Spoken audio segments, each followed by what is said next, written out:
Jonah's story is strange, and it's comical. The ship having a nervous breakdown. Really? Jonah being swallowed up and vomited by a fish.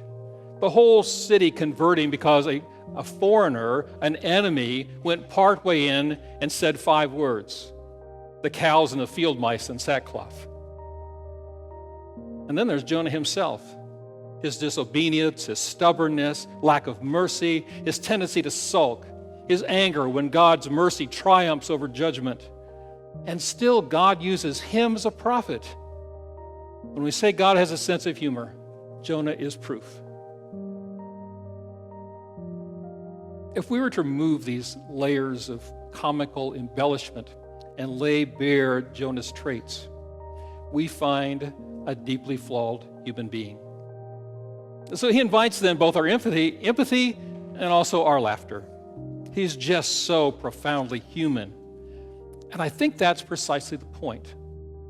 The genius of this story is its comic relief that allows us to reflect on ourselves.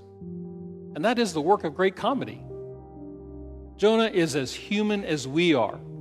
He reflects our disobedience, our stubbornness, our lack of mercy, our tendency to sulk, and our anger when God doesn't do what we want. It's just easier to look at it all exaggerated in Jonah. When we see him, we should be led to introspection, because it takes self-examination for us to grow in spiritual maturity. And then this little book skillfully calls God's people back to God.